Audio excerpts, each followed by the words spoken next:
Catalina. Isa kang bulag. Paano mo matatalo ang isang malakas na alagad ng dilim na katulad ng aswang? Hindi lang ang mga mata ang may kakayahang makakita, ate. Ang talas ng pangdama, yun ang ginagamit ko para kalabanin ang aswang. Hindi ko man siya nakikita. Ngunit nararamdaman ko ang bigat at dilim ng aura niya. Sapat na yun para sa akin, para matukoy ko kung nasan siya.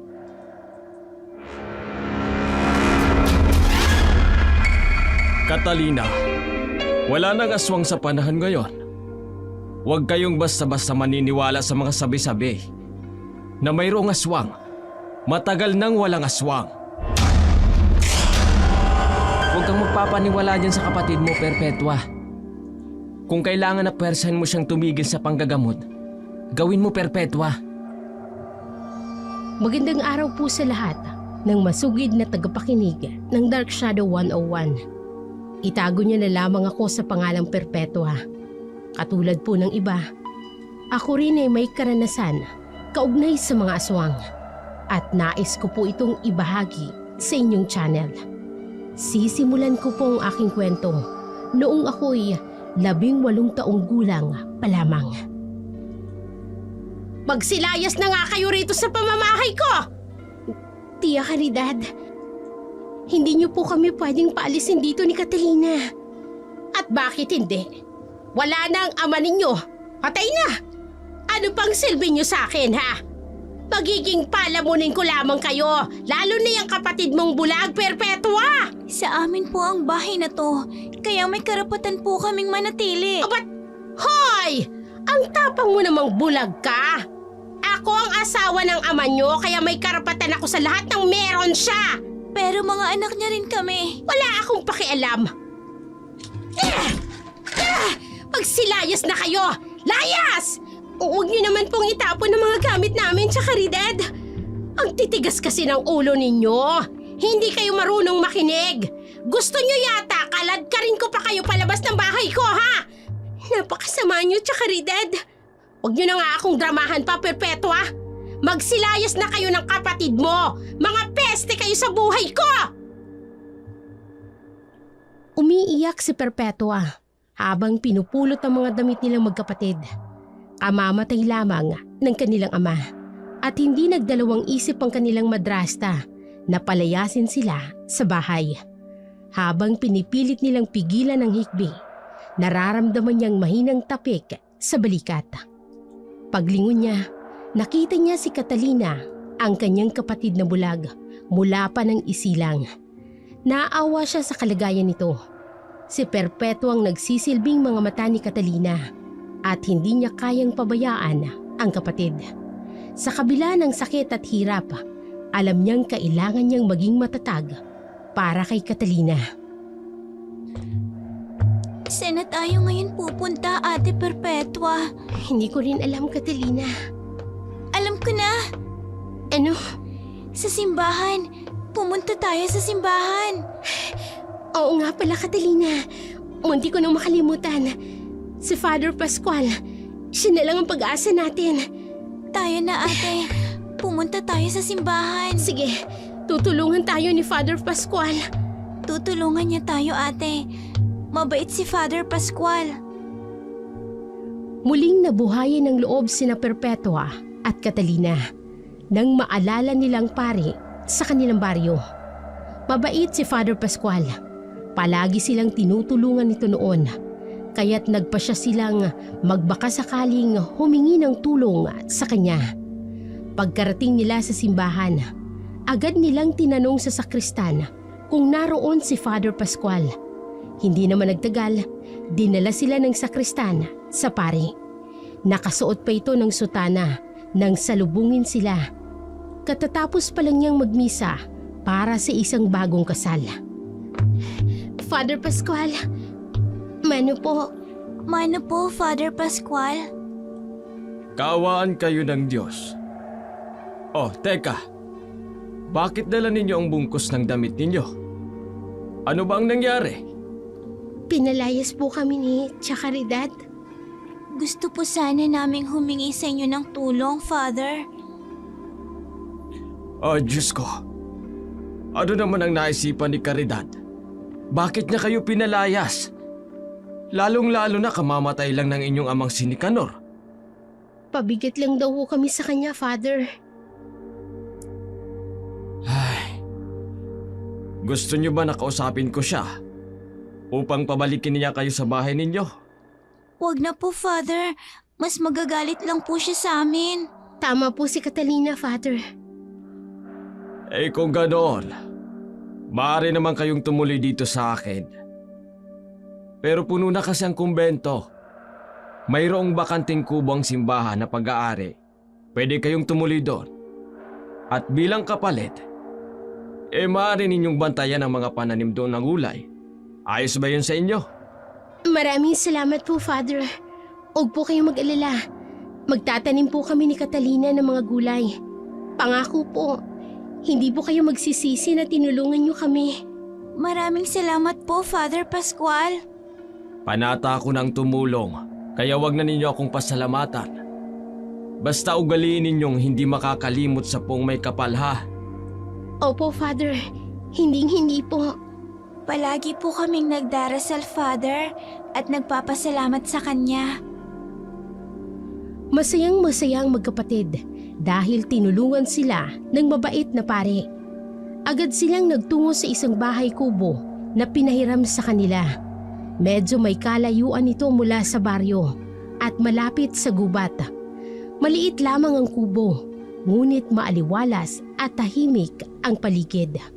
Sa loob ay may isang kawayang mesa at 2 kawayang silya. Sa labas naman ay may maliit na balkonahe kung saan naroon din ang mga upuang gawa sa kawayan at isang munting mesa. Bagong lagay pa lang ng barnis sa mga bilog na kawayan, kaya't kumikintab ito sa sikat ng araw. Ang buong bahay ay gawa sa bilog na kawayan, kaya't maganda at maaliwalas itong tingnan. Habang tinitingnan ni Perpetua ang paligid, napansin niya nga tahimik lamang ang kapatid niyang si Catalina. Kaagad niya itong nilapitan. May kaba sa dibdib na baka may nararamdaman na naman ito. Catalina, ayos ka lang? Ang tahimik mo ah. Ate, may nakikita ka ba na kakaiba sa paligid? Wala naman. Bakit? May nararamdaman akong kakaiba, ate. Parang may mga matang nakamasid. Catalina, guni-guni mo lang yan. Halika na, pumasok na tayo sa loob. Iba ang bulong ng hangin, ate. Catalina, walang kakaiba sa paligid. At saka narito lang ako sa tabi mo. Hindi kita pababayaan. Ganito din yung naramdaman ko noon nang mawala si tatay. Catalina. May kakaibang kakayahan si Catalina. Kahit siya'y bulag, nakakaramdam siya ng mga hindi pangkaraniwan sa kanyang paligid. Mga bagay na hindi nakikita ng karaniwang mga mata. Dahil dito, tinuruan siya ng kanyang amang si Nicanor, isang kilalang albularyo sa kanilang baryo. Ibinahagi nito kay Catalina ang kanyang mga kaalaman sa panggagamot at pag-unawang espiritual. Mabilis na natuto si Catalina kahit pa sa kabila ng kanyang kalagayan. Tanggap ni Perpetua na sa kabila ng kanyang pagsisikap na sundan ang yapak ng kanilang ama bilang isang albularyo, hinding-hindi siya magiging kasing husay ng kanyang kapatid. Ano na namang nararamdaman mo? Mga engkanto ba? Hindi. Ang kanilang amoy. Ang bigat ng kanilang presensya sa hangin. Katulad ng sumalakay kay Itay. Mga aswang. Ano? Ibig sabihin, sinundan tayo? Malakas ang kutob ko, ate. Meron silang pakay kay Itay noon. Kaya nila pinatay si tatay. Pero ano naman ang magiging pakay nila kay Itay? Magaling na albularyo si Itay, ate. Baka nakakasagabal si Itay sa mga aswang. Hindi ko maunawaan. Wala naman masyadong mga pag-atake ng aswang noon. Nararamdaman ko sila, ate. Napapanaginipan ko rin si Itay. Binabalaan niya ako. Ano? Biglang nakaramdam ng takot si Perpetua sa sinabi ng kanyang kapatid. Napayakap na lamang siya rito. Pilit na pinapawi ang kaba sa kanyang dibdib. Tinitingnan niya si Catalina na ngayoy tila tulalang nakatitig sa kawalan. Kung hindi mo alam na bulag ito, aakalain mong nakakakita siya. Ang mga mata ni Catalina ay normal kung titingnan. Parang mata ng isang taong may paningin. Bukod pa roon, nakakakilos siya ng maayos gamit ang kanyang kahoy na tungkod na sariling gawa ng kanilang amang si Nicanor. Oh, Catalina, gising na. Umaga na. Pag-uumpisa na tayo magtanim ng gulay ngayon. Ate, Nakatulog ka ba ng maayos? napanaginipan ko si tatay, ate. Ano? Anong sinabi niya sa'yo? Anong sinabi sa panaginip ha, Catalina? Ang sabi niya maghanda tayo. Pag-aralan ang mga orasyon. Dahil may paparating na panganib. Kung gano'n, kailangan natin pag-aralan ang mga orasyon na nasa kanyang kwaderno, Catalina. Pagkatapos natin kumain at magtanim ng gulay, pag-aaralan natin ang kwaderno. Opo, ate. Tulungan na po kita maghanda ng pagkain. Sige, iluluto natin yung mga gulay na kinuha natin kahapon. Maglalaga na rin ako ng kamote. Wala pa kasi tayong bigas at ulam eh. Ayos lang yun, ate. Masarap naman ang kamote. Tama ka. Halika na. Aalalayan na kitang tumayo nang makapagsimula na tayo. Gaya ng nakaugalian, sabay na kumain ng agahan ang magkapatid. Matapos nito, nagtungo sila sa bakuran upang magtanim ng mga gulay gamit ang mga binhing butil na ibinigay sa kanila ni Father Pascual. Napakaganda ng panahon ng araw na yon. Maaliwalas ang langit at banayad ang simoy ng hangin. Kaya naman ganado ang magkapatid sa pagtatanim. Pagkatapos ng kanilang gawain, pumasok si Perpetua sa loob ng kubo at kinuha ang kwaderno ng kanilang ama mula sa lumang tampipi. Tahimik niya itong binuklat habang inaalala ang mga kaalaman at alaala ng kanilang ama bilang isang albularyo. Nangungulila na po kami sa inyo ni Catalina, Itay. Nakuha mo na ba ang kwaderno ni Itay, ate? Oo na. Sandali lang at lalabas ako. Oh, naririto na ang kwaderno. Babasahin ko sa'yo, tapos isa sa ulo mo. Sige, ate. Oh, bakit ang lalim ng buntong hininga mo? Ate, nahihirapan ka ba sa akin? Nahihirapan? Bakit naman ako mahihirapan? Dahil bulag ako. Catalina, kahit kailan, hindi ka naging pabigat sa amin ni Itay. Mas magaling ka pa nga kaysa sa normal na mga bata. Kasi ang iba, kumpleto ang mga paningin nila. Mga swail at tamad naman. Iniisip ko lang naman ang kapakanan mo, ate. Dahil nakatali ka sa sitwasyon ko. At hindi ko pinagsisisihan yon, Catalina. Kapatid kita at mahal kita. Kahit na anong mangyari, hindi kita iiwan. Ako ang magsisilbing mga mata mo. Maraming salamat, ate. Walang anuman. Halika na. Pag-aralan na natin ang orasyon sa kwaderno ni Itay. Sige po. Pinag-aralan ng magkapatid ang nilalaman ng kwaderno ng kanilang ama. Tulad ng inaasahan ni Perpetua, mabilis na natuto si Catalina. Hindi siya pinapahirapan ng kapatid sa pag-unawa sa mga nakasulat doon. Tila likas na sa kanya ang kaalaman ng kanilang ama. Samantala, sa dati nilang bahay, naroon si Caridad, lasing at akmang papasok sana sa loob ng bahay nang marinig niya ang kumpulan ng mga tao sa tindahan ni Marit. Napansin niyang siyang pinag-uusapan ng mga ito. Ay, Mare, nakakaawa naman yung mga anak na ni Kanor, ano? Bulag na nga yung isa, abay pinalayas pa ni Caridad. Hindi man lang naawa. Bulag yun eh! Sinundan pa ito ng iba pang mapanuyang salita na lalong nagpainit sa ulo ni Caridad. Dahil dito, hinarap niya ang mga tao sa tindahan. Galit na handang manunggod. Hoy! Kayong mga peste kayo, ha? Tigilan niyo nga yung pagpipiesta niyo sa buhay ko, ha? Ano ngayon kung pinalayas ko yung mga anak ni Nicanor? Aba, dapat lang yun! Wala naman silang silbi sa akin. Hindi ako martir para magkanda kuwa sa pagbuhay sa kanila. Hindi na nga ako binigyan ni Nicanor ng marangyang buhay. Iniwan niyo pa sa akin yung mga anak niya. Mabuti sana kung ayos lahat eh. Pero may diferensya yung isa. Ano bang pakinabang sa akin ni Catalina? Eh, bulag yung batang yon. Ay, nako. Grabe talaga sa akin. Sobra. Ah! Bakit hindi pa kayo umaalis? Gusto niyo bang batuhin ko pa kayo? Ha? Sandali nga. Etong bagay sa inyo eh. Ay, naku. Umalis na! Magsilayas kayo!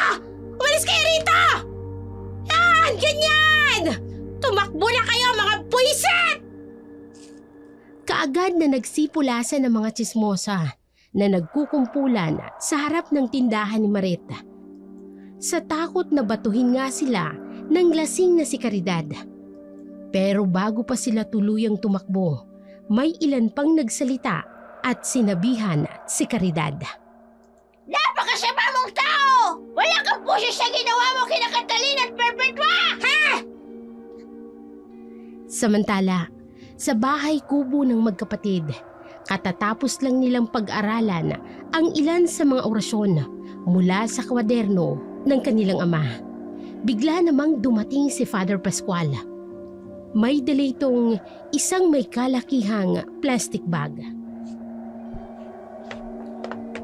Father Pascual, mano po, napadaan po kayo. Mano po, Father Pascual? Kaawaan kayo ng Diyos sa magkapatid. Dumaan ako upang tingnan ang kalagayan ninyo dito. Maayos ba naman kayo? Opo, ang ganda nga po nitong kubo at ang lawak din po ng taniman ng gulay. Sinadya talagang bilhin ng simbahan ng loteng ito upang mapagtamnan ng mga gulayin. Malaking tulong na rin kasi sa simbahan. O siya nga pala, may dala akong ilang kilong bigas at delata. May asukal at gatas din dyan. Nako, maraming salamat po, Father Pascual. Napakabuti niyo po sa amin. Walang anuman. Napakabuting tao din kasi ng inyong ama sa baryong ito bilang isang manggagamot. Eh sayang nga lang at maaga siyang kinuha sa atin. Oo nga po eh. Hindi nga po namin maiwasang malungkot. Lalo na ngayong wala na po si tatay. Huwag kayong mag-alala, Perpetua, Catalina. Alam kong palagi niya kayong binabantayan. May nararamdaman akong paparating. Ano? Father, ang isa po sa sakrista ninyo, tumatakbo po patungo rito. Oh, si Edsel yan. Ano kayang nangyari? Humahangos ang sakristana nang lumapit sa kanila. Bakas ang matinding takot sa kanyang mga mata. Agad niyang sinabihan si Father Pascual na may natagpuang bangkay ng isang matandang babae sa may gate ng simbahan. Laslas ang liig nito at wakwak ang tiyan. Kaagad na nahintakutan ng lahat, maliban kay Catalina. Agad silang nagtungo sa gate ng simbahan kung saan naroon ang kumpulan ng mga tao. Maririnig ang mga bulong-bulungan. Ay, nako. Hala, baka aswang yan dito sa baryo natin. Ay, nako. Sayang. Wala na si Wang Nicanor. Kung kailan umaatake ang mga aswang, saka pa siya nawala. Nag-umpisa nang magsalita ng iba ng mga komento. Ngunit natahimik lamang ang lahat nang magsalita si Father Pascual. Magsitahimik muna po tayo. Makinig muna tayo kay Father. Tumawag na po ang simbahan sa kinauukulan upang kuhanin dito ang bangkay na ito. At huwag muna po tayong magbigay ng ating mga sariling findings. Hindi natin alam kung sino ba talaga ang may gawa nito. Aswang ang may gawa niyan, ate. Catalina, baka may makarinig sa'yo. Hindi natin alam kung aswang nga. Ang mabahong amoy. Ganyan na ganyan ang amoy ng sugat ni Itay noon. Amoy ng isang nabubulok na bangkay. Catalina, Ate, hindi siya titigil. Nararamdaman ko ang kanilang pagmamasid. Catalina, Perpetua, pumasok na muna kayo sa kumbento. Opo, Father. Halika na, Catalina. Ate, kailangan nating maghanda. Mapapahamak ang baryo.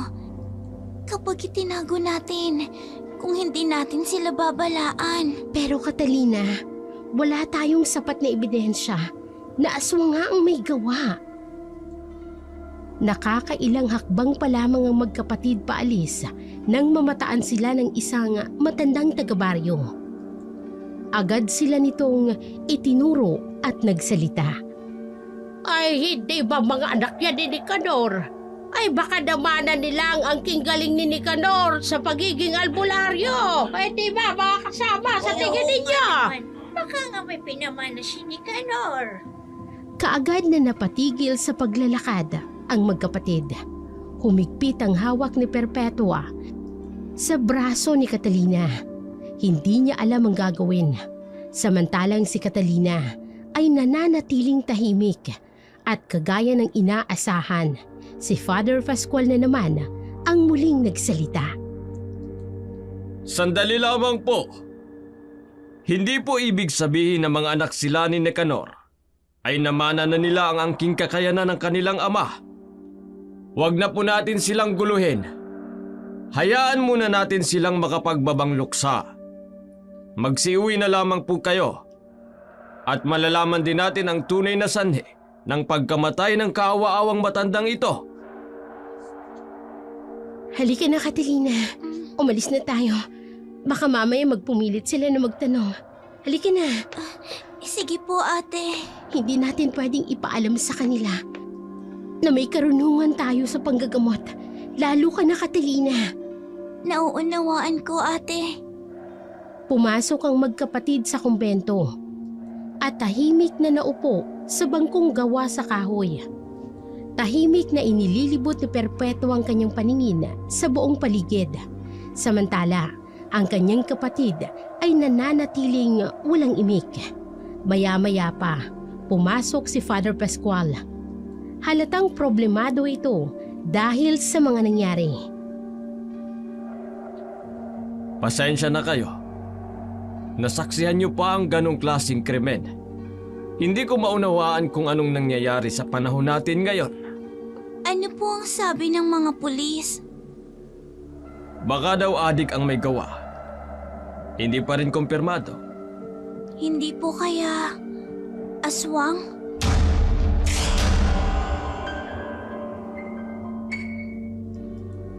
Catalina, wala nang aswang sa panahon ngayon. Huwag kayong basta-basta maniniwala sa mga sabi-sabing mayroong aswang. Matagal nang walang aswang. Hindi na po ligtas ang baryo tinago, Father. Huwag kayong mag-alala.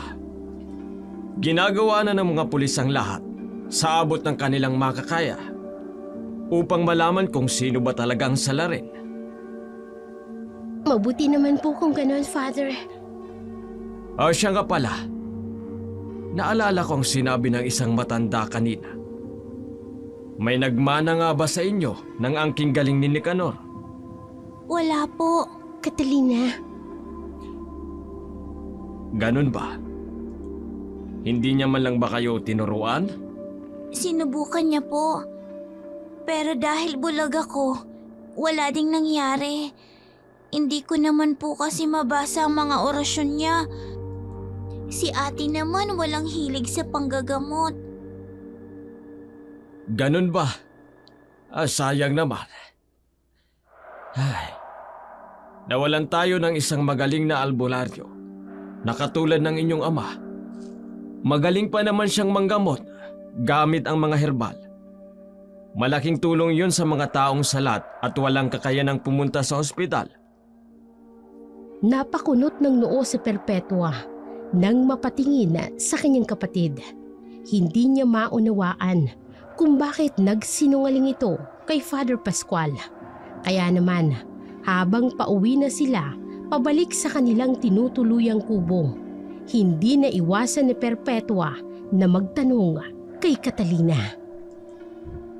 Catalina, bakit ka nagsinungaling kay Father? Ate, hindi tayo pwedeng basta-basta magtiwala. Pero si Father Pascual yun, Catalina. Ang paring tumutulong sa atin. Alam ko, pero nararamdaman kong nasa paligid lang ang mga nilalang nakamasid sa atin. Kaya hindi dapat tayo magtiwala agad-agad. Sige, pero nakukonsensya lang ako dahil nagsinungaling tayo kay Father Pascual. Mauunawaan naman tayo ng Diyos kung bakit ko ginawa yun, ate. Iniisip ko lang ang kapakanan natin. Oo nga. Sige na, halika na nga. Umuwi na tayo at na makapagluto na ako ng tanghalian natin. Kaagad na igineya ni Perpetua ang kanyang kapatid habang binabaybay nilang daan pa uwi. Habang naglalakad, natanaw ni Perpetua ang isang binatang paparating sa kanilang direksyon. Natatamaan ito ng sikat ng araw. Matangkad, maputi. Itim na itim ang buhok, singkit ang mga mata, matangos ang ilong at may magagandang ngiti. Bahagyang napahinto si Perpetua, dahilan upang mapatigil din si Catalina sa paglalakad.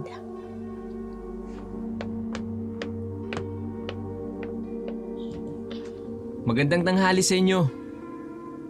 Sino siya, ate? Hindi ko siya kilala, Catalina. Ako nga pala si Gervasio. Kapatid ako ni Father Pascual. May kapatid si Father Pascual? Oo nga. Wala namang kaming alam na may kapatid pala siyang naririto sa Barrio Tinago. Kadarating ko lang kahapon. Magbabakasyon sana ako dito. Galing ako ng Maynila. Teka, ano nga palang pangalan ninyo? Ako si Perpetua at kapatid ko naman si Catalina. Ikinagagalak ko kayong makilala. Catalina, Perpetua. Pasensya na kung hindi inabot ng kapatid ko ang kamay mong nakalahad ha. Bulag kasi si Catalina. Pasensya na. Hindi ko alam. Ayos lang. Sige, maiwan ka na namin. Ate, halika na. Umalis na tayo. Sige.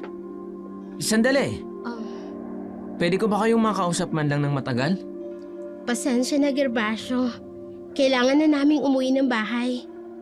Tayo na, ate. Oo, Catalina. Halika na. Nagmamadaling naglakad si Catalina habang hawak ang kanyang tungkod. Agad namang humabol si Perpetua. Litong-lito at nagtataka sa ikinikilos ng kanyang kapatid. Pagsapit nila sa kanilang bahay kubo, kaagad na tinanong ni Perpetua si Catalina. Catalina, ano nangyari? Bakit nagmamadali ka ng lakad kanina? Mabuti na lang hindi ka natumba.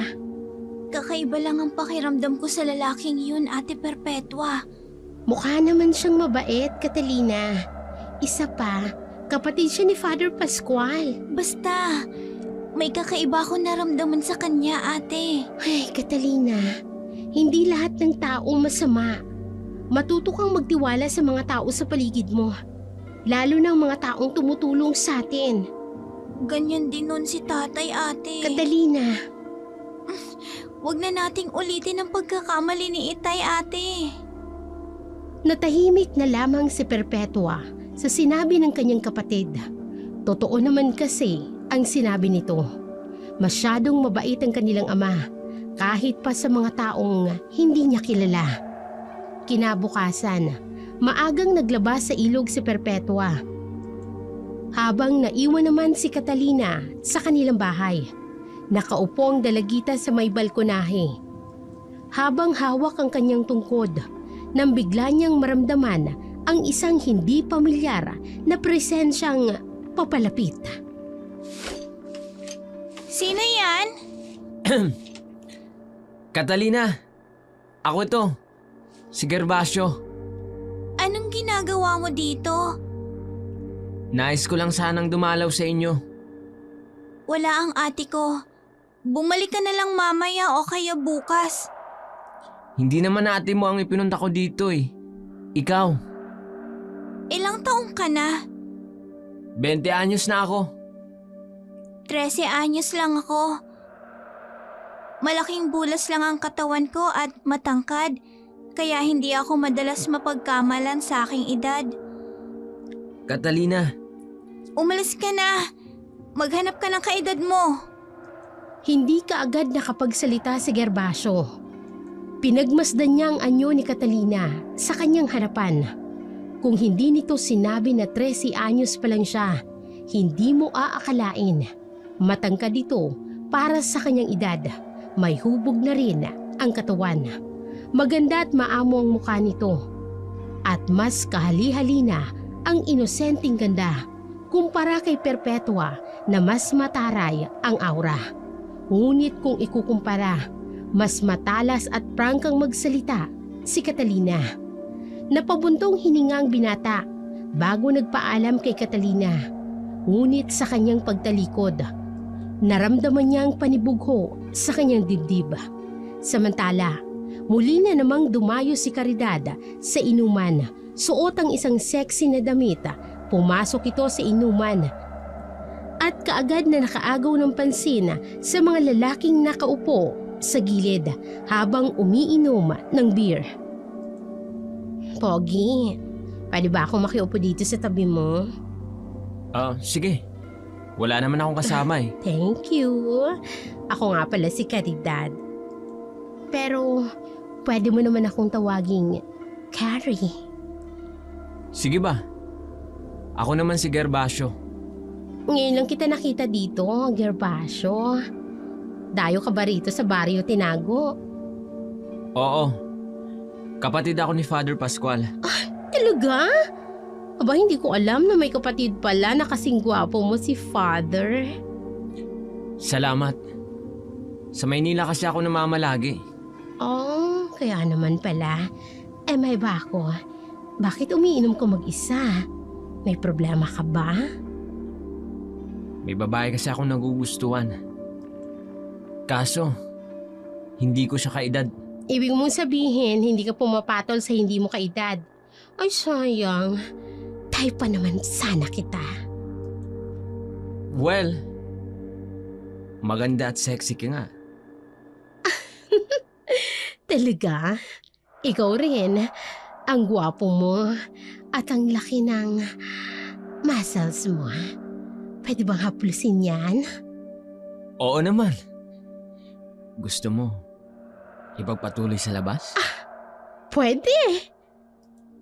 Your place or mine? Sa place mo na lang. Masayang masaya si Caridad habang nakakapit sa matitipunong braso ni Gervasio. Sa isip niya, maswerte siya dahil nakabingwit siya ng isang gwapo at batang-batang lalaki. Nilisan ng dalawang maingay na inuman at tumungo sa tirahan ni Gervasio. Samantala, kinabukasan ay maagang gumising ang magkapatid upang magtanim ng gulay. Ngunit hindi nila inaasahan ang biglaang pagdating ni Father Pascual. Father Pascual, ang aga niyo po May kailangan kayong malaman ni Catalina, Perpetua, Tungkol po saan, Father? tungkol sa madrasta ninyo. Ano pong tungkol kay Tia Caridad? Huwag kayong mabibigla. Pero natagpuan ang katawan niya sa ilog. Wala nang buhay. Wakwak ang tiyan. Walang lamang loob. At laslas din ang lieg. Ano po? Diyos ko, Nasaan na po ang katawan niya? Dinala na po ba sa morgue? Sa pagkakaalam ko ay oo. Ate, umuwi na tayo sa bahay natin. Kunin din natin ang katawan ni Tia Caridad. Father, pwede ho bang pagdausan ng misa si Tia Caridad? Oo naman. Gagawin ko yan. Hindi makapaniwalang magkapatid na sina Catalina at Perpetua sa sinapit ng kanilang madrastang si Caridad. Pagbalik nila sa kanilang bahay, marami silang narinig na tsismis tungkol sa mga pinagagagawa nito bago namatay. Ayon sa mga tao, huling nakita si Caridad madaling araw noong araw na natagpuan ang kanyang bangkay. Pasuray-suray daw ito sa kalasingan. Mag-isang naglalakad sa daan at naghahamon pa ng away. Lalo namang naguguluhan ang mga taga-baryo Tinago. Hindi nila alam kung sino o ano talagang pumatay kay Caridad at sa matandang natagpuan sa labas ng gate ng simbahan. Nailibing na si Tia Caridad, katulad ng gusto mo, Catalina. Hindi na pinatagal pa ang lamay. Nakakasulaso kasi ang amoy, ate. Hindi yun gawa ng isang normal na tao lamang. Gawa yun ng aswang. Pero Catalina, anong gagawin natin? Paano natin lalabanan ng mga aswang? Kapag pinunterya tayo ng aswang, wala tayong magagawa kundi lumaban, ate. Pero paano? Yung mga pangontrang itinuro sa atin ni Itay, ang mga orasyon niya, matutulungan tayo nun. Natatakot ako, Catalina. Paano kung mamatay ako? Paano ka?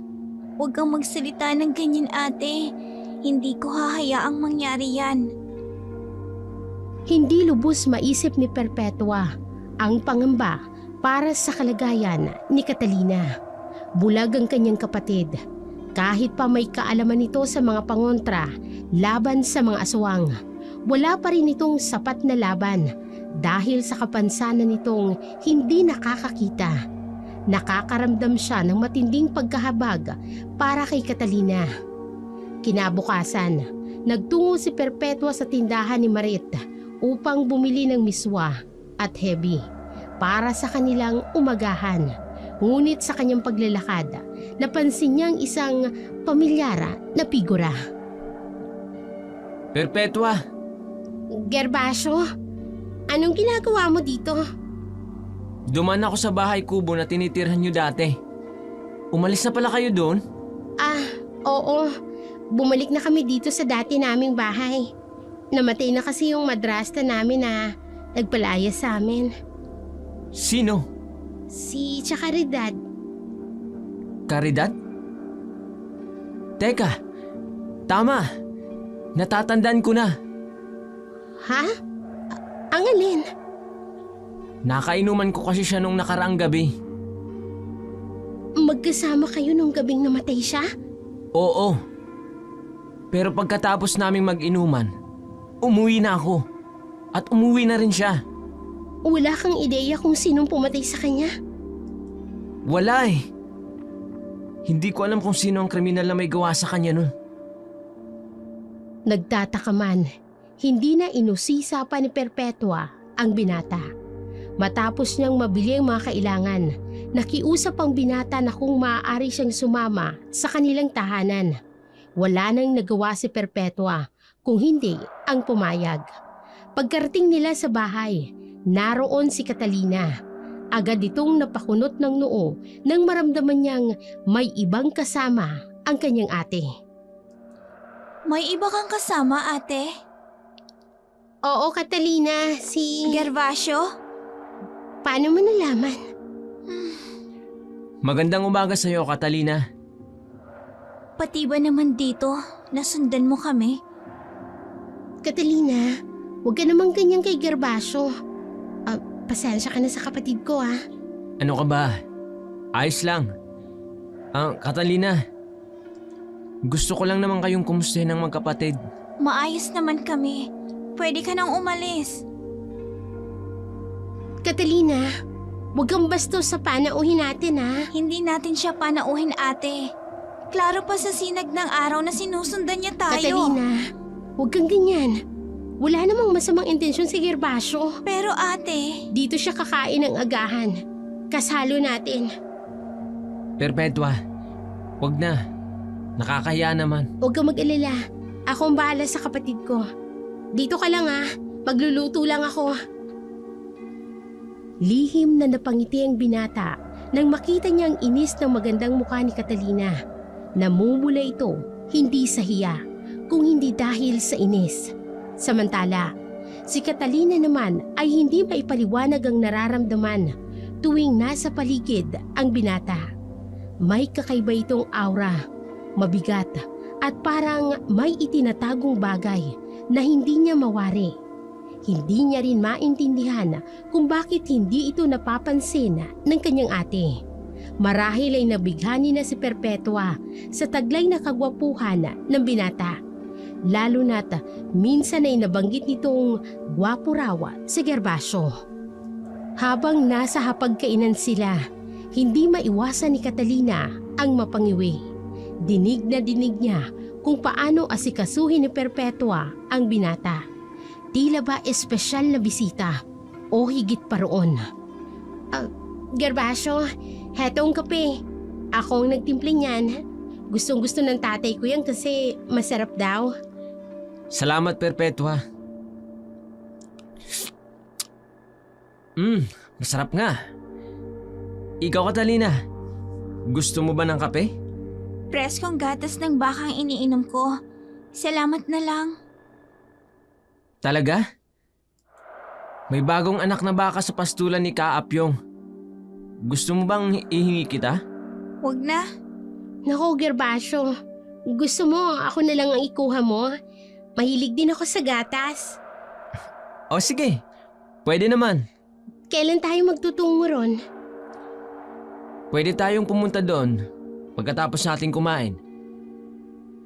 Hindi mapigilan ni Catalina ang mainis sa ikinikilos ng kanyang nakatatandang kapatid.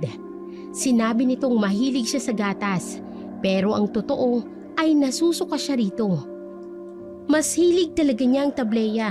Siya lang naman sa kanilang dalawa ang mahilig uminom ng gatas.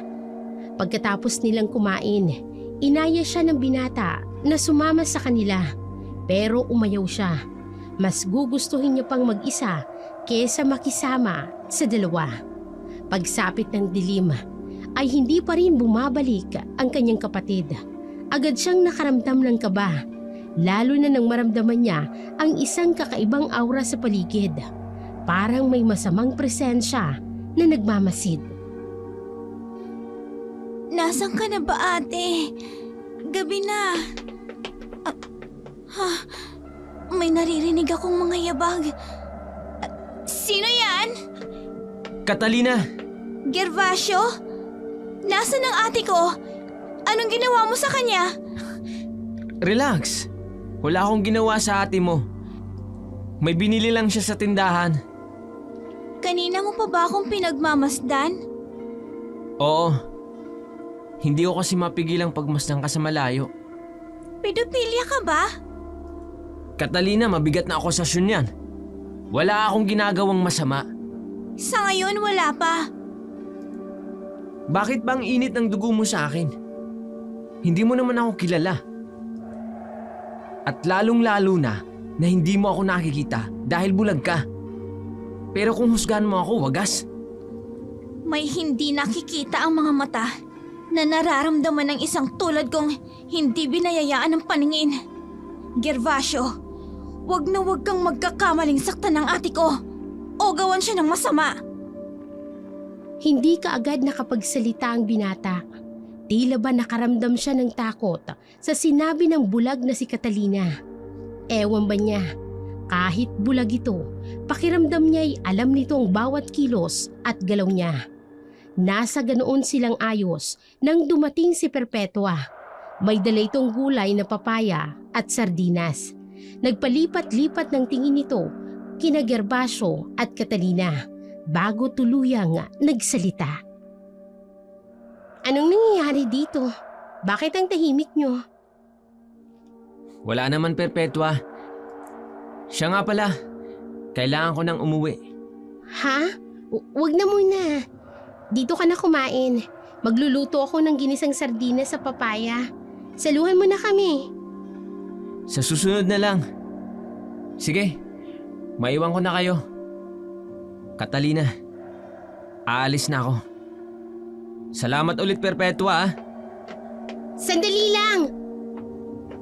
Catalina, anong nangyari? Bakit biglang nagpa siyang umuwi si Gervasio? Hindi ko alam, ate. Imposibleng hindi mo alam, Catalina. Nag-usap na kami kanina. Ang sabi niya dito siya maghahapunan. Tapos biglang nagbago ang isip niya. Hindi ko talaga alam, ate. Bakit ba ang init ng dugo mo sa kanya? Mabait naman siyang tao. Heto nga oh, ikinuha kanya ng preskong gatas. Tapos ganyan ka pa sa kanya? Ate, hindi ko siya inuutusan na kunan ako ng preskong gatas. Isa pa, mabigat ang aura niya. Hindi mo ba nararamdaman yun? Catalina, hindi porkit mabigat ang pakiramdam mo, ibig sabihin ay masama na silang tao. Hindi mo pa nga binibigyan ng pagkakataong kilalanin yung tao. Nag-aalala lang naman ako sa'yo, Wala ate. kang dapat ipag-alala. Ayos lang ako. At mabait na tao si Gervasio. Naging ugat ng hindi pagkakaunawaan ng magkapatid ang binata. Tuwing dumadalaw ito sa kanilang bahay, hindi lumalabas si Catalina. Napapansin naman ni Perpetua na palaging palingalinga ang binata na tila ba may hinahanap. Palagi rin itong may dalang preskong gatas kahit pa sinabi na ni Perpetua na mas mahilig siya ng tableya. Dahil dito, nakaramdam siya ng tampo at hindi mapigilang sitahin ang binata. Bakit ba palagi kang may dalang preskong gatas? Di ba sinabi ko na sa'yo, mas gusto ko ang tableya? Hindi ko naman nakakalimutan yun, Perpetua. Gusto ko lang kasing gumana ang pakiramdam sa akin ng kapatid mo. Pero bakit, Gervasio? Siyempre, kapatid mo siya. Ako na ang bahala sa kapatid ko. Hindi lang kasi siya sanay na mayroong ibang lalaki na pumupunta dito. Kaya nga gusto ko na gumana ang loob niya sa akin. Hindi malaman ni Perpetua kung ano ba talagang dapat niyang maramdaman. Mahal niya ang kanyang kapatid. Ngunit unti-unti na rin siyang nahuhulog sa binatang si Gervasio. Hindi niya maipagkakaila sa kanyang sarili na nagsiselo siya sa atensyong ibinibigay kay Catalina. Mas mukha patuloy na si Catalina ang nililigawan nito, lalo na't sa dami ng mga regalong ibinibigay nito sa kanyang nakababatang kapatid. Samantala, lumipas ang mga araw at isang hindi inaasahang pangyayari ang gumimbala sa buong baryo. Isa na namang biktima raw ng aswang. Ngunit sa pagkakataong ito, buhay pa ang biktima. Narinig ni Catalina ang balita habang siya'y nasa kanilang bakuran. Nasaan ang biktima? Maaari ko ba siyang mahawakan? Catalina, anong ginagawa mo?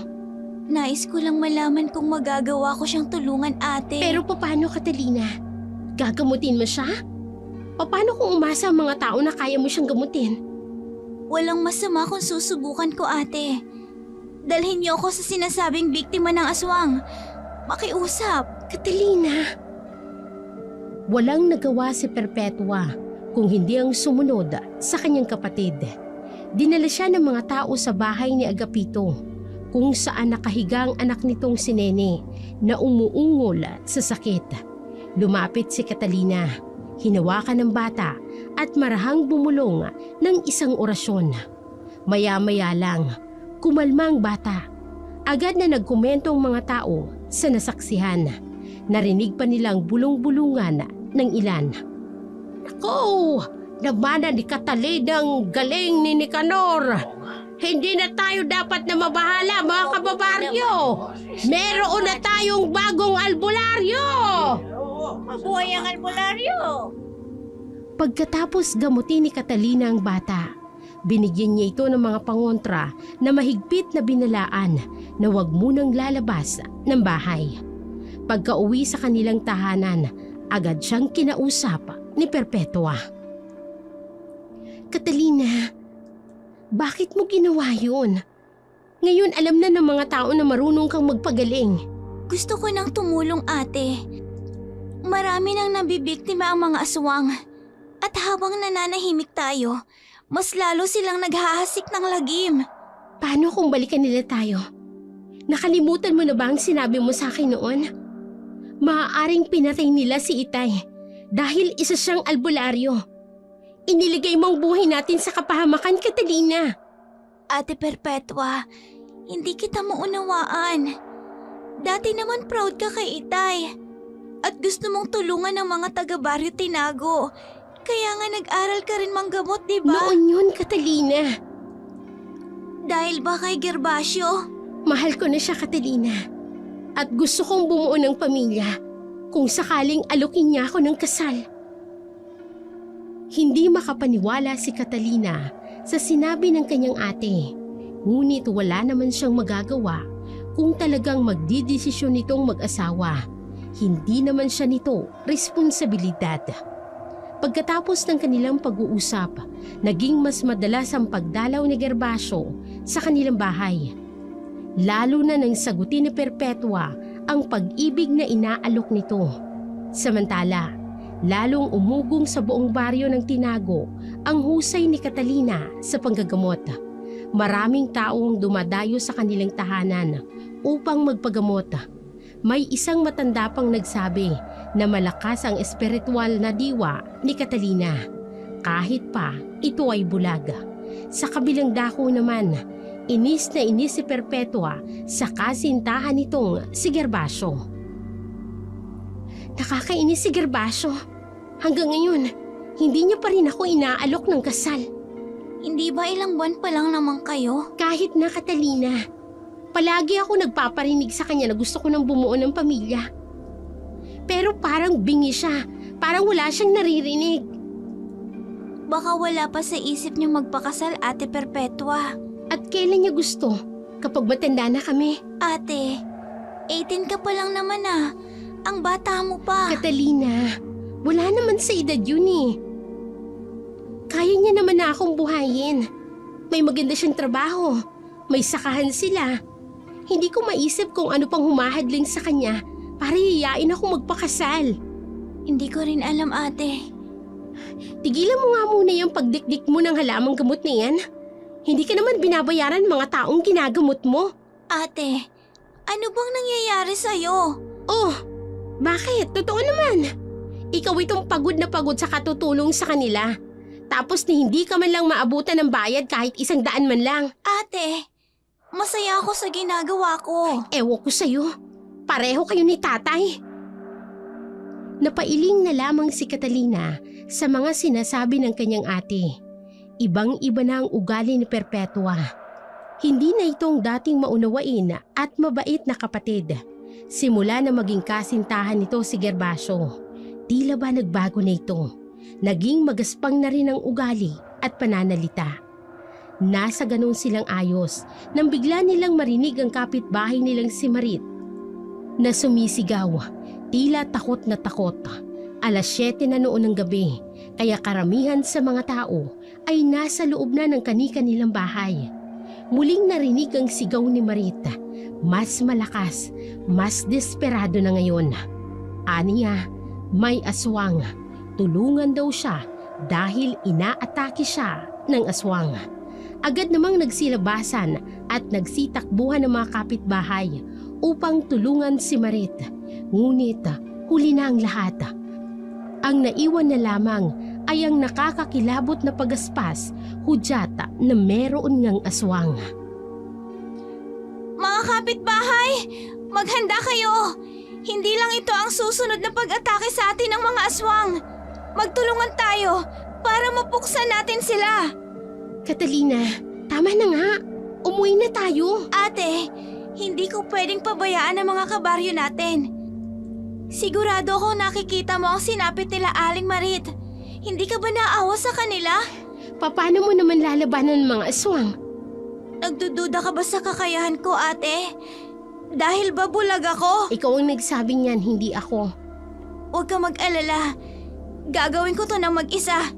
Hindi mo na ako kailangang alalayan pa. Wala naman akong sinabing ganoon, Catalina. Naiintindihan ko, ate. Alam kong nagiging pabigat na rin ako sa'yo. Catalina, Matapos maglagay ni Catalina ng mga pangontra sa mga bahay-bahaya ng kanilang mga kabaryo, ay umuwi na rin sila. Kakauwi pa lamang nila nang tumating si Gervasio. Kaagad na nagpaalam si Catalina na papasok na sa kanyang silid upang magpahinga at naiwan ang magkasintahan sa balkonahe. Doon inilabas ni Perpetua ang kanyang mga hinaing tungkol sa kapatid. Perpetua, kumalma ka. Paano ako kakalma? Gusto ko lang naman ng normal na buhay. Ngayon hindi na. Kasi marami nang nakakaalam na marunong siyang manggamot. Nabanggit ko nga yun kay Father Pascual. Nagtanong daw siya sa inyo noon kung may kakayanan kayo. Kagaya ng inyong ama. Pero nagsinungaling daw kayo. Ideya ni Catalina yun. Ayaw niya kasi na may makaalam dati na marunong siyang manggamot. Ano nangyari? Bakit nagbago ang isip niya? Hindi ko alam. Basta na lang nagbago ang isip niya. At ngayon, isinasakripisyo niya ang sarili niya sa pagtulong. Perpetua, kailangan mong kumbinsin ang kapatid mo na tigilan na ang paggagamot niya. Gervasio, Dahil wala naman siyang mapapala sa pagtulong sa mga tao. sinulsula ng binata si Perpetua na patigilin si Catalina sa panggagamot sa hindi maipaliwanag na dahilan. Tila ba sunod-sunuran si Perpetua sa bawat sabihin ng binata, lalo na kapag tinititigan siya nito. Para bang nahihipnotismo siya sa ganda at lalim ng mga mata ni Gervasio. Lumipas pa ang mga araw at mas lalong dumami ang mga biktima ng aswang sa kanilang baryo. Isang gabi, mag-isa lamang si Catalina sa kanilang bahay nang makarinig siya ng pagaspas ng pakpak sa bubungan. Malakas ang kanyang kutob na isang aswang ang nasa paligid. Kaagad niyang inihanda ang kanyang mga pangontra. Kasabay nito, narinig niyang malakas na pagkulo ng mahiwagang langis na nakalagay sa isang maliit na tapayan. Isang siguradong palatandaan na may aswang sa kanilang paligid.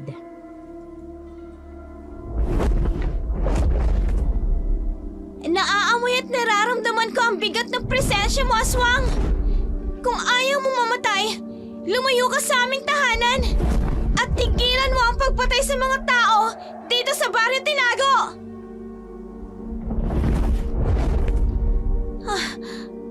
Patuloy pa rin ang pagaspas ng mga pakpak sa bubong. Ihahanda ko ang mga pangontra ko. Mag-isa lamang ako dito sa bahay. Siguro ay matagal niya na akong minamanmanan. At naghihintay lamang ng pagkakataon para sumalakay. May narinig akong malakas na kalabog sa likod bahay. Ibig sabihin, naroon ang aswang. Kaagad na tinungo ni Catalina ang likod bahay. Dahil kabisado niya ang paligid, ay para bang hindi siya bulag habang naglalakad patungo roon. Pagkalabas niya, agad niyang naamoy ang mabahong singawa ng nilalang. Kasunod nito, naramdaman niya ng bahagyang pagyanig ng lupa, dulot ng mabibigat na hakbang nito. Papalapit sa kanya. Ramdam niya ang bigat ng aura nito. At nang maramdaman niyang susuguri na siya ng nilalang, walang pag-aalinlangang hinataw niya ito gamit ang kanyang binditadong tungkod.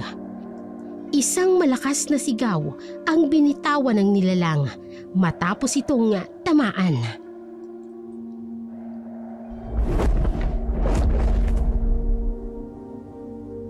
Sige, lumapit ka, aswang. Hindi ka sasantuhin ng aking tungkod. Hindi mo rin ako basta malalapitan dahil sa aking suot na talisman. Nararamdaman ko ang unti-unti niyang pagbangon. Susugurin niya ako sa kaliwa ko. Ngayon, tutusukin ko siya ng matalas kong tungkod.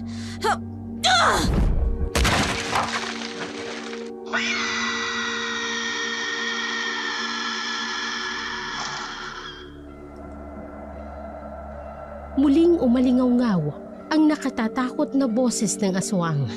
Dumadaing sa sakit, Dumudugo ang tagiliran nito matapos tusukin ni Catalina gamit ang kanyang binditadong tungkod. Pagkatapos noon, narinig na lamang ni Catalina ang pagaspas ng pakpak, hudyata na umaalis na ang nilalang. Maya-maya pa, narinig niya ang tinig ng kanyang ate na si Perpetua na tila babalisa at hinahanap siya. Catalina! Catalina, nasan ka ba? Ate, nandito ako. Nandito ka lang pala. Nag-alala ako sa'yo. Pagdating ko wala ka. Sinugod ako ng aswang, ate. Nakalaban ko siya. Ano? Totoo ba yung sinasabi mo? Oo, ate. Nais niya akong biktimahin. Pero hindi siya nagtagumpay. Nasugatan ko siya. 2 beses ko siyang nasugatan, ate. Paano mangyayari yun? Catalina, isa kang bulag. Paano mo matatalong isang malakas na alagad ng dilim na katulad ng aswang? Hindi lang ang mga mata ang may kakayahang makakita, ate. Ang talas ng pangdama, iyon ang ginamit ko upang kalabanin ng aswang. Hindi ko man siya nakikita. Ngunit nararamdaman ko ang bigat at dilim ng aura niya. Sapat na yon para sa akin. Para matukoy kung nasan siya. Tama ng kalokohan mong ito. Halika na, pumasok na tayo sa loob. Pero, ate, Tama na sabi. Ayoko nang marinig pa ang iba mo pang sasabihin. Pumasok na tayo sa loob. Madali ka! Hindi na muling kumibo si Catalina at nagpatianod na lamang habang inaakay siya ni Perpetua papasok sa loob ng kanilang bahay. Ramdam niya ang pagkadismaya ng kanyang ate sa mga ginagawa niya. Isang bagay na hindi niya maunawaan dahil noon pa man alam niyang gustong-gusto ni Perpetua na sundan ang yapak ng kanilang ama bilang isang albularyo. ate, bakit bigla kang naging ganyan? Anong sinasabi mo? Biglang nagbago ang ugali mo, ate. Ayaw mo nang tumulong ako sa mga tao. Samantalang, dati ikaw ang nangunguna sa pagtulong. Hindi ka naniniwala sa mga sinasabi ko tungkol sa aswang. Gusto mong malaman kung bakit? Bakit nga ba, ate? Dahil tama si Gervasio. Wala kang mapapala sa panggagagamot mong yan. Sinasayang mo lang ang oras mo sa pagtulong sa mga taong yan. Ate, hindi sila mga basta tao lang. Mga kabaryo natin sila. Ilang beses din nila tayong tinulungan noon. Basta, tigilan mo na yung panggagamot mo, Catalina. Ate, simula na naging kasintahan mo si Gervasio, nagiba na ang ugali mo. Namulat lang ako sa realidad, Catalina. Wala kang mapapala sa pagtulong mo. Tingnan mo ang nangyari kay tatay. Namatay dahil sa panggagamot niya.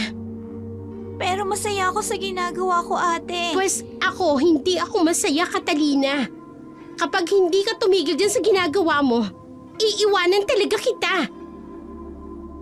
Masama ang loob ni Catalina dahil sa tinuran ng kanyang ate. Ngunit hindi niya kayang talikuran ang pagtulong sa mga tao. Kaya kahit labag sa loob ni Perpetua, ipinagpatuloy pa rin ni Catalina ang panggagamot. Labis itong ikinagalit ni Perpetua. Kaya sa tindi ng sama ng loob, nagpasya siyang pumunta sa bahay ng kanyang kasintahan upang doon magpalipas ng sama ng loob. Perpetua? Anong ginagawa mo dito? Bakit hindi ka man lang nagsabi na pupunta ka? Isa-isa lang ang tanong. Umalis ako sa bahay dahil maraming tao. Hindi naman matigil ni Catalina ang ginagawa niya. Teka, bakit may dala kang gasa? May sugat ka ba? Wala. Si Father Pascual na sugatan. Kaya nilinisan ko. Talaga? Kumusta si Father? Okay lang ba siya? Anong nangyari? Kaunting aksidente lang. Halika. Doon muna tayo sa kusina. Gusto mo ng juice? Sige, mango juice na lang. Dapat. Kapag pumupunta ka dito, nagsasabi ka. Para naman hindi ako mabigla. Gervasio, kasintahan mo naman ako. Kailangan pa ba yun? Oo. Dahil paano kung wala pala ako? Tapos si Kuya, si Father Pascual. Siya lang nandito. Sorry na, huwag ka na magalit. Ano nga uli yung sinabi mo tungkol sa kapatid mo? Ayun, hindi nakinig sa akin. Nanggagamot pa rin. Kagabi nga sinabi niya na may nakasagupa daw siyang aswang. Tinamaan niya raw ng 2 beses. Ha? Gervasio, ayos ka lang ba? Bigla kang natigilan. Ayos lang ako. Tsaka isipin mo nga, paanong malalabanan ni Catalina ang aswang? Bulog siya. Kahit pa sabihin niyang magaling siya sa larangan ng panggagamot, hindi ako maniniwalang kaya niya makipagsabayan sa aswang pagdating sa labanan. Tama ka. Huwag kang magpapaniwala dyan sa kapatid mo. Kung kailangan na puwersahin mo siyang tumigil sa panggagamot, gawin mo, Perpetua. Sa hindi malamang dahilan, napatango na lamang si Perpetua kay Gervasio bilang pagsang-ayon dito. Sa mga oras na yun, walang mas mahalaga kay Perpetua kung hindi ang lalaki at ang nararamdaman niya para rito. Pagkatapos ng kanilang pag-uusap, dinala siya ni Gervasio sa dating kubo na minsang pinatirhan sa kanila ni Father Pascual. Doon, sa unang pagkakataon ay may nangyari sa kanila. Masayang-masaya si Perpetua. Umaasang pakakasalan siya ni Gervasio. Gervasio, may nangyari na sa atin. Ikaw ang unang nakagalaw sa akin. At masaya ako, Perpetua. Gervasio, kailan tayo magpapakasal? Kasal? Teka, bakit parang gulat na gulat ka? Gervasio, may nangyari na sa atin. Dapat lang napanagutan mo ko. Perpetua, hindi pa ako handa. Napakalaking responsibilidad ng pag-aasawa. Mga bata pa tayo, para dyan. Bakit mo ako ginalaw? Kung wala ka naman palang balak na pakasalin ako. Perpetua, darating tayo dyan. Pero hindi pa sa ngayon. I-enjoy muna natin tong ginagawa natin. Ang mahalaga naman magkasama tayo, di ba? Nagmamahalan tayo, di ba? Yun ang mahalaga. Pero pakakasalan mo talaga ako? Oo naman. Pakakasalan kita. Mahal na mahal kaya kita. Nag-aalangan man ay yumakap na lamang si Perpetua sa hubad na katawan ni Gervasio. Hindi niya kayang mawala ang lalaki sa kanyang piling. Samantala, lumipas pa ang mga araw at mas lalong dumadami ang mga nagpapabalitang biktima ng mga aswang. Nagkakagulo na ang mga tao sa baryo at marami ang humihingi ng tulong kay Catalina. Agad namang gumawa ng paraan si Catalina upang pakalmahin ang mga nagkakagulong mga tao dulot ng takot.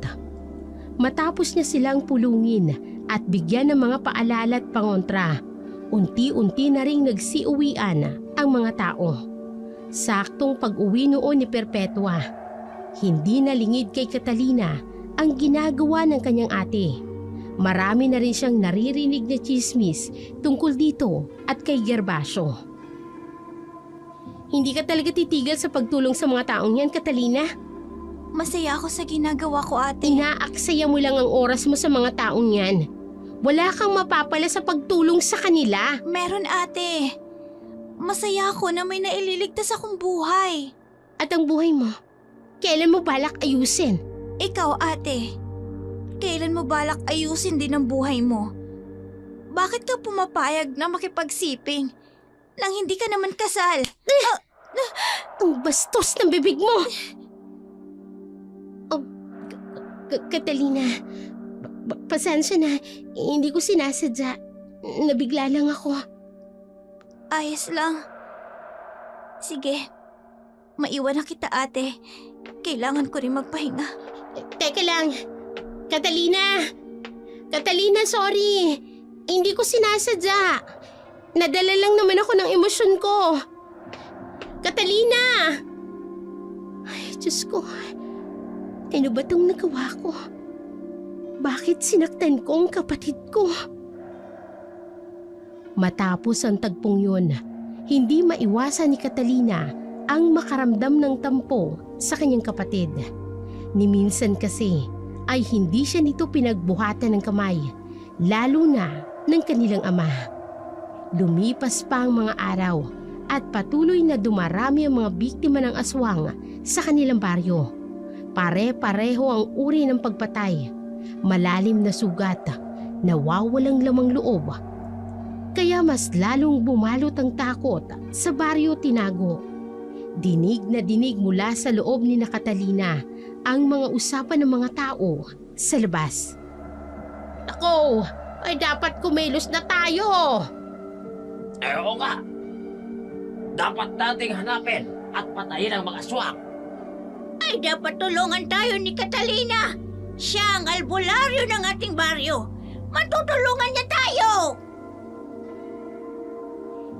Iilan lamang ito sa mga usapang maririnig mula sa mga taong nagkukumpulan sa labas ng kanilang tahanan. Dala ng takot at pag-asa na may tutulong sa kanila. Huwag mong sabihing tutulungan mo silang tugisin ang sino mang aswang na yan, Catalina. Sa akin sila umaasa, ate. Kaya oo, tutulungan ko sila. Nahihibang ka na ba talaga? Gusto ko nang matapos ang kasamaan ng aswang na yon na gumagambala sa ating baryo, ate. At sigurado ako, siya rin ang aswang na pumatay kay Itay. Bahala ka. Kung ayaw mong makinig sa akin, aalis na muna ako. Doon ako tutuloy kay Gervasio. Sige, kung yan ang tingin mong makabubuti, ate, hindi ako magmamakaawang wag mo kong iwan. Bahala ka, Catalina. Ang tigas ng ulo mo. Kaya mo naman na sigurong alagaan ang sarili mo. Gaya ng sinabi ni Perpetua, tuluyan na nga itong umalis, dala ang iilan sa kanyang mga gamit. Hindi maiwasan ni Catalina ang makaramdam ng lungkot. Sa murang edad, sa dami ng mga obligasyong nakaatang sa kanyang balikat, pinipilit pa rin niyang tibayan ang kanyang kalooban. Samantala, sa kumbento naman, hindi makapaniwala si Gervasio nang datnan si Perpetua na dala-dala ang mga gamit nito. Ngunit wala rin siyang nagawa nang sitahin sila ng nakatatandang kapatid niyang pare. Hindi pwede ang ginagawa ninyo, Gervasio. Para kayong naglalaro ng bahay-bahayan. Kailangan mong pakasalan si Perpetua. Opo, kuya. Maiwan ko na kayo. Perpetua, ano bang pumasok dyan sa utak mo? Bakit ka pumunta dito? Tapos may dala ka pang gamit? Gervasio, ayoko munang manatili sa bahay. Ayaw makinig sa akin ni Catalina. Pagkatapos ngayon, nagbabalak silang tugisin ang aswang na sumasalakay dito sa baryo Tinago. Ano? Kailan nila balak gawin yun? Hindi ko alam. Kaya nga umalis ako sa bahay dahil pagod na ako kay Catalina. Perpetua, hindi ka dapat pumunta dito. Ano bang sinasabi mo? Basta, Mainit ang ulo ni Gervasio ng buong araw na yun at hindi maunawaan ni Perpetua ang dahilan. Sumapit ang gabi, yun ang unang beses na magpapalipas siya ng gabi sa kumbento. Sa kalagitnaan ng gabi, nagising si Perpetua dahil sa maalinsangang panahon. Bumangon siya at lumabas mula sa silid na kanilang tinutuluyan ni Gervasio. Ngunit kaagad siyang napatigil nang mapansin niya si Gervasio at si Father Pascual. Nasa gitna ang mga ito ng pasilyo na tila ba seryosong nag-uusap. Mababakas ang matinding galit sa mukha ng pare. Isang anyo na ngayon lamang niya nakita. Maya-maya pa, may hinila silang sako at nagtungo sa altar. Doon hinawi nila ang kortinang naroroon at tumambad kay Perpetua ang isang lihim na pinto. Napalunok siya dahil sa gulat. Habang pinagmamasdan ng magkapatid, napalingalinga muna bago tuluyang pumasok sa pintuang yun. Litong-lito si Perpetua sa kanyang nasaksihan. Oh, Perpetua, bakit wala kang kibo? May nais lang sana akong itanong sa'yo, Gervasio. Ano yun? May lihim ba na silid sa simbahang ito? Ha?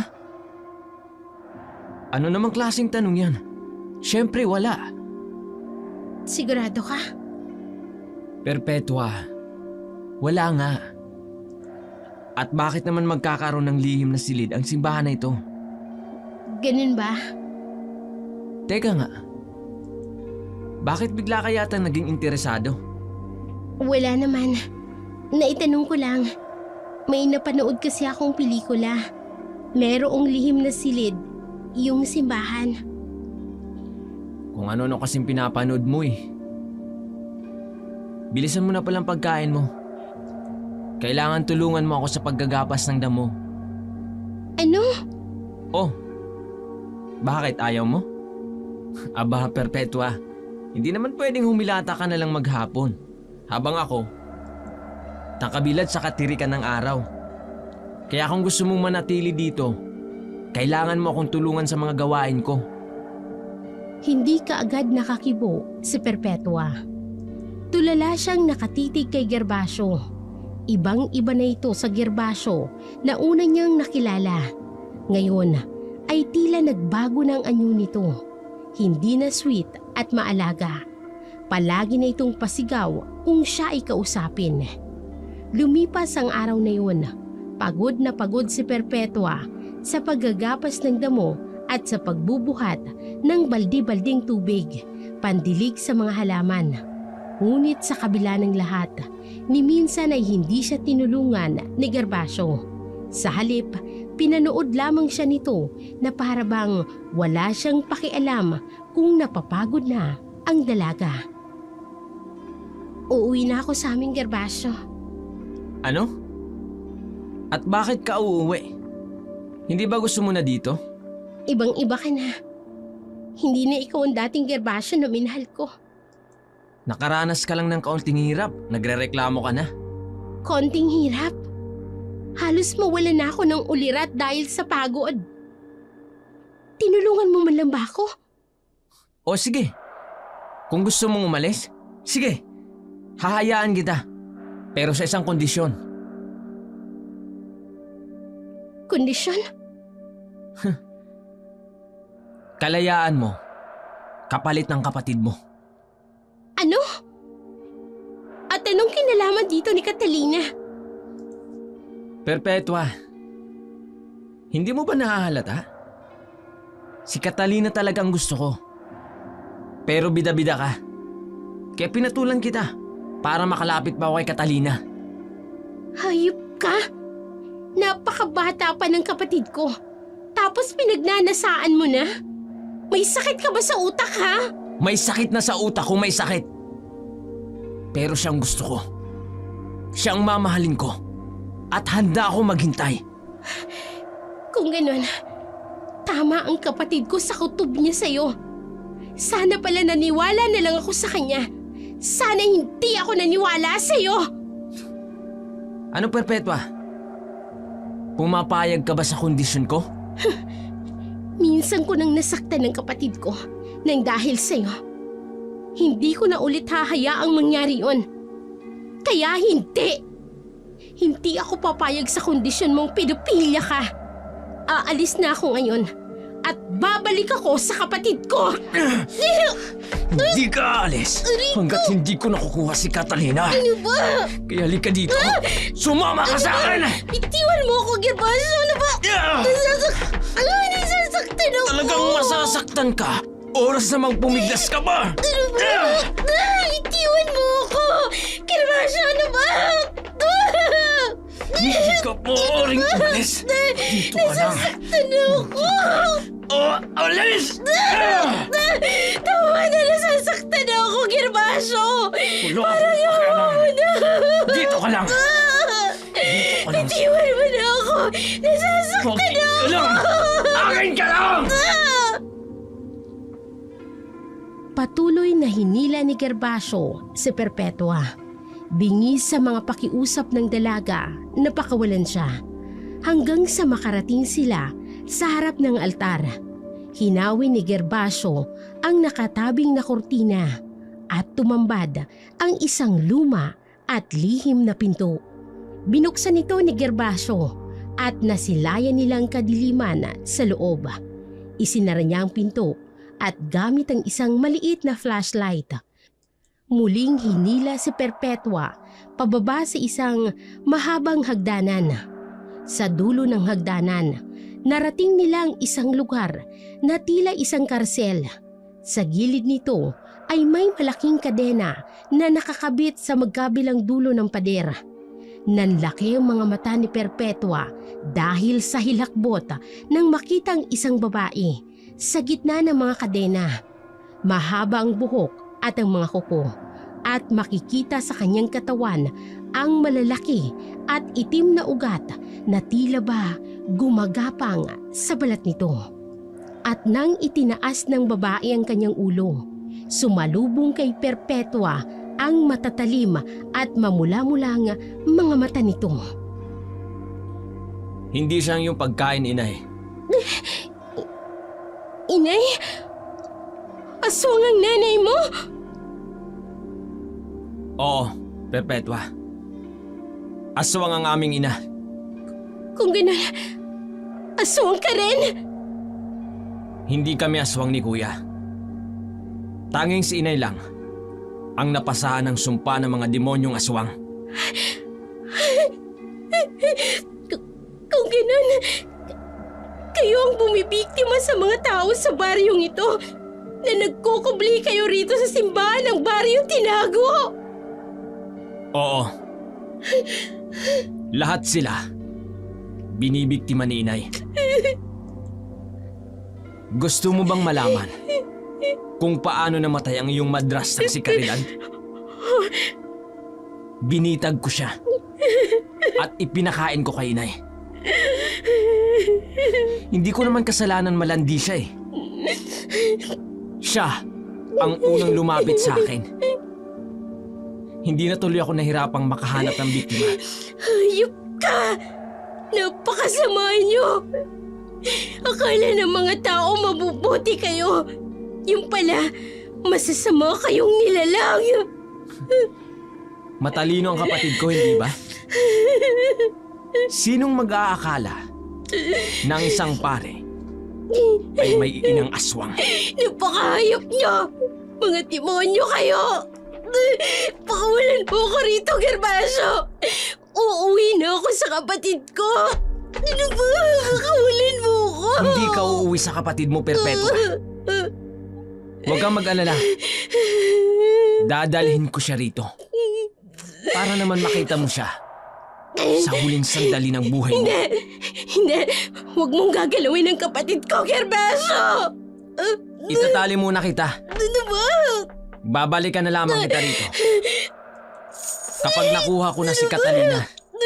Hindi! Huwag! Parang awa mo na. Huwag mo sasaktan ang kapatid ko, Gervasio. Pakawalan mo ako rito. Gervasio, pakawalan mo ako. Parang awa mo na. Pakawalan mo ako! Halos mapugto ang lalamunan ni Perpetua sa kasisigaw. Ngunit hindi siya pinakinggan ni Gervasio. Iniwan siya nito sa loob ng lihim na silid kasama ang aswang nitong ina na pilit na kumakawala sa mga kadena.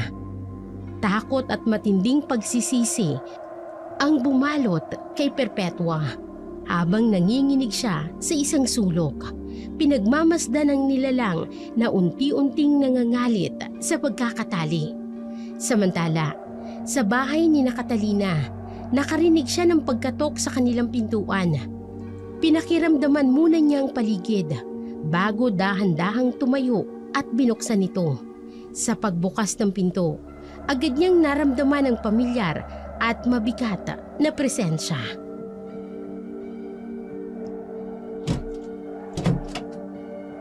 Catalina? Gervasio? Anong ginagawa mo dito? Nasaan ang ate ko? Yan nga ang dahilan kung bakit ako narito, Catalina. Bakit? May nangyari bang masama sa ate ko? Hindi naman malala ang lagay niya. Aksidente kasi siyang nahulog sa hagdanan. Ano? Nasaan siya? Nasa kumbento siya. Kung gusto mo, sumama ka sa akin. Nais ka niyang makita, Catalina. Sige. Halika, bilisan natin. Sandali. Baka madapa ako. Yung tungkod ko. Nag-aalangan man si Catalina, naisip niya ang kanyang kapatid. Hindi niya ito kayang tiisin, kaya naman sumama siya kay Gervasio. Pagkarating nila sa kumbento, agad niyang hinanap si Perpetua. Subalit, tila bingi si Gervasio sa kanyang mga tanong. Sa halip na sumagot, ipinaghanda lamang siya nito ng pagkain. Doon nagsimulang magduda si Catalina, kaya tumaas ang kanyang boses sa inis at pag-aalala. Sabihin mo sa akin, nasaan ang kapatid ko? Siya ang ipinunta ko dito. Nasa silid ang kapatid mo, Catalina. Dadalhin din kita sa kanya. Sa ngayon, kumain ka muna. Hindi ako gutom. Ang gusto kong malaman ay kung nasaan ang kapatid ko. Catalina? Gervasio? Anong ibig sabihin nito? Father Pascual, hinahanap ko po ang kapatid ko dahil sabi ni Gervasio, nahulog daw si ate sa hagdan. Catalina, sandali lamang. Kakausapin ko lang si Gervasio. Dumito ka lang. Gervasio, sumunod ka sa akin. Walang nagawa si Gervasio kung hindi ang sumunod sa kanyang nakatatandang kapatid, kaya't iniwan nila si Catalina sa hapag. Pagkaalis ng magkapatid, hindi nagdalawang isip si Catalina na tumayo. Gamit ang kanyang tungkod, naglakad siya at pinakiramdaman ang paligid. Sa hindi maipaliwanag na dahilan, tila ba may puwersang humihila sa kanya papasok ng simbahan. Sinundan niya ang tila isang sigaw na nagmumula sa kung saan. Maingat niyang kinapa ang lugar hanggang sa makapa niyang isang tela. Napagtanto niyang ito ay isang kurtina. Marahan niya itong hinawi. Subalit, nakapa niyang isang padlock. Lihim siyang napamura. Nasa ganoong estado siya nang maabutan siya nina Father Pascual at Gervasio. Nanlaki ang mga mata ng dalawa. Nagtataka kung paano siya napadpad sa harap ng altar. Nandito ba sa lihim na silid na ito ang ate ko? Sumagot kayo. Father Pascual, anong ginawa niyo sa ate ko? Gervasio, dalhin mo siya sa kinaroroonan ni Perpetua. Pero kuya, ikaw ang may kasalanan nito. Kung hindi ka sana nagpadala sa emosyon mo, hindi sana tayo aabot sa ganito. Kaya sige na, dadalhin natin siya kay Perpetua. Anong ginawa niyo sa ate ko? Malalaman mo rin, Catalina. Sa ngayon, sumunod ka sa amin. Siguraduhin niyo lang na wala kayong ginawang masama sa ate ko. Buong tapang na sumama si Catalina sa magkapatid na sina Father Pascual at Gervasio. Malayo pa lamang ay naririnig na nilang sigaw ni Perpetua. Kasabay ng paglalangis ng mutyang suot ni Catalina, hudyat na may aswang sa paligid. Habang sila'y papalapit ng papalapit, lalo pang lumalakas ang paglalangis ng mutya. Sinyalis na mas malapit ng nilalang ng dilim. Oh, Diyos ko! Catalina! Ate! Nandito ako, Catalina! Kapatid ko, patawarin mo ko. Sana nakinig na lang ako sa'yo. Ate! Ate! Huwag mong sisihin ang sarili mo, ate. Huwag ka mag-alala. Ililigtas kita. Hindi ka na uuwi, mahal ko. Dito ka na sa akin. Nahihibang ka na talaga, Gervasio. Bata pa si Catalina. Ilang taon na rin lang naman ang hihintayin ko, kuya. Hindi ako sasama sa'yo. Uuwi na kami ng ate ko. Patawad, Catalina. Pero hindi na kayo pwedeng umalis. Nalaman na ng kapatid mo ang tungkol sa aming ina. Matagal na panahon namin itong itinago at mawawalan nyo ng saysay kung patatakasin namin kayo. Ibig sabihin, ang iyong inang pumapatay ng mga tao dito sa baryo at hinahayaan niyo lang siya? Oo. Dahil yun lang ang paraan upang mabuhay siya, Catalina. Paano naman po ang buhay ng iba, Father? Ang pamilyang naulila dahil sa kasakiman niyo.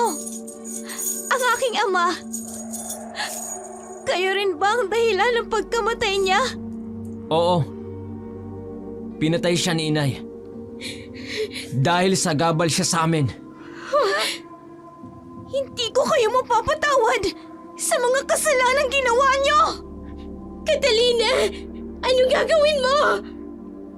Sa nagngangalit na tinig, itinaas ni Catalina ang hawak niyang anting-anting at mula doon ay may kinuhang katas at isinaboy ito ng dalagita sa direksyon ng nakataling ina ni Father Pascual at Gervasio, dahilan upang mamilipit ito sa sakit at humihiyaw. Hindi kaagad nakakilos ang magkapatid. Hindi makapaniwala na magagawa yun ng isang bulag na katulad ni Catalina. Pakawalan mo si inay, Gervasio, upang malabanan niya si Catalina. Oo, kuya. Hindi! Ang sama niyo! Papatayin niyo talaga ang kapatid ko! Kailangan kong makawala sa pagkakatali sa akin upang matulungan si Catalina. Hindi! Tuluyan na nilang napakawalan ni Gervasio ang kanilang ina at susugurin nito si Catalina! Hindi! Catalina! Halos manlumo sa hilakbot si Perpetua nang makita ang aswang, ang ina ni na Father Pascual at Gervasio. Nasusugod kay Catalina, ngunit ganoon na lamang ang kanilang pagkamangha nang biglang itaas ni Catalina ang kanyang benditadong tungkod. Para bang biglang nagliwanag ang buong madilim na silid na kinaroroonan nila. Matatag na tinindigan ni Catalina ang kanyang pwesto at mahinahong bumigkas ng isang sinaunang orasyon. Laking gulat ng lahat nang biglang tumigil ang aswang na tila nagdadalawang isip. Hindi malaman kung susugod o aatras. Parang may humahawak sa kanya mula sa hindi nakikitang puwersa. Sa ngalan ng kataas-taasang Diyos, naway hipuin ka ng banal na apoy.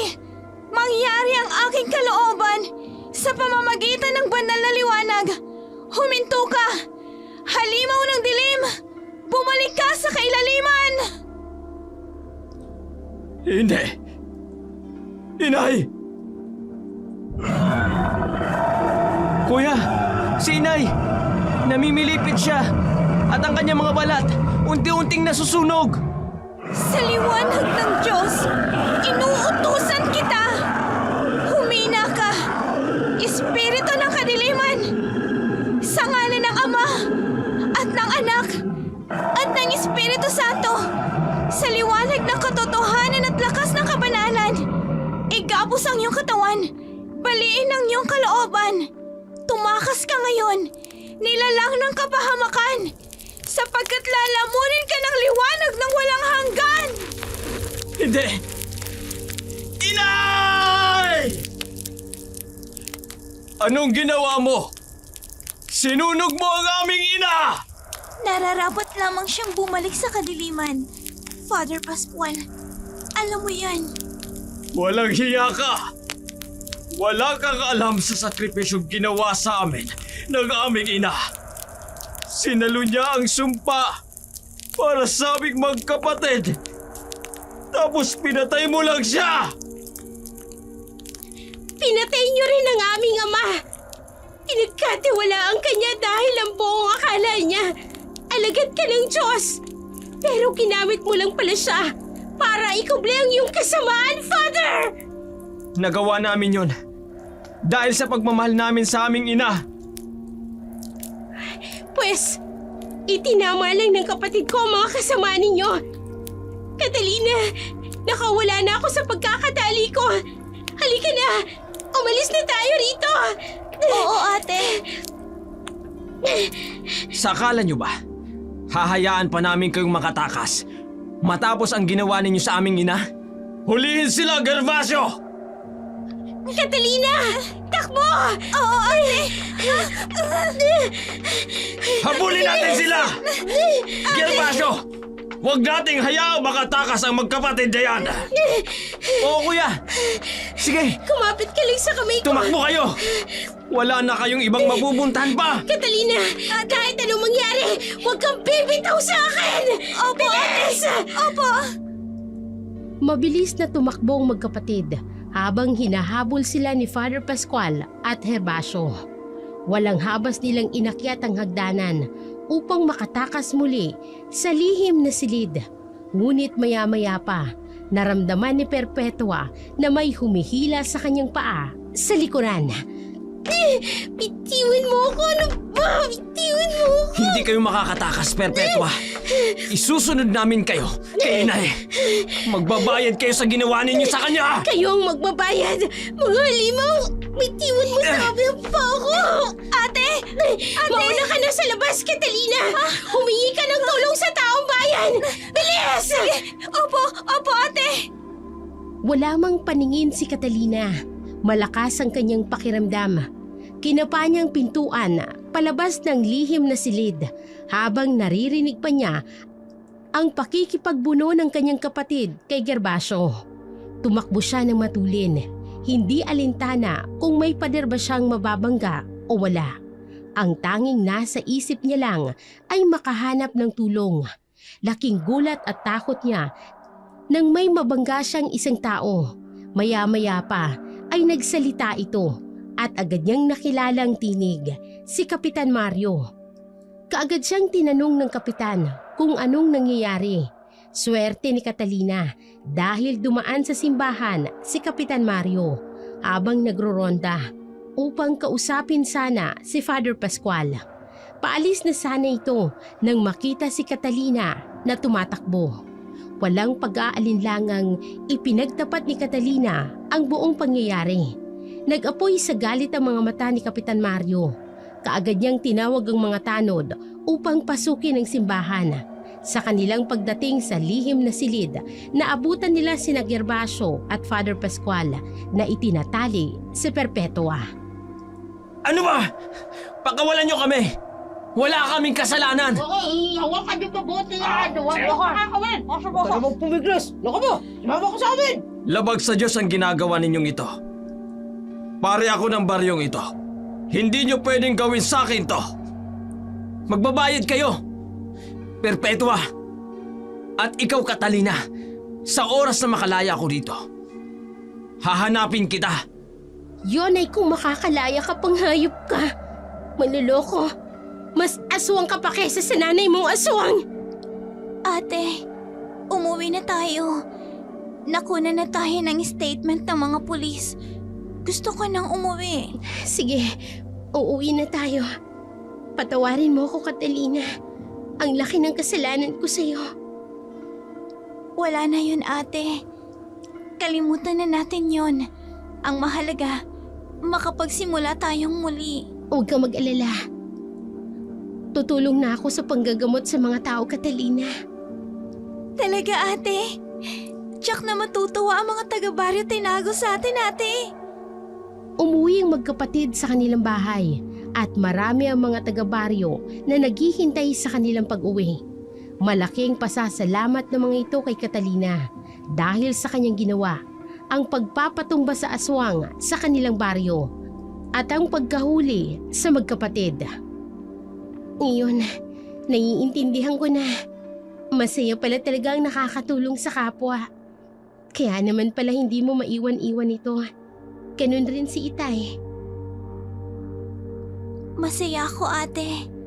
Dahil sa wakas, unti-unti mo nang niyayakap ang ating panata. Dahil yun sa'yo, Catalina. Dahil sa'yo, namulat ako na mas mahalaga ang pamilya kaysa sa isang lalaking hindi ka kayang pahalagahan. Hindi kita iiwan, ate. Sabay nating aalagaan ang bata na ipinagbubuntis mo. Maraming salamat, Catalina.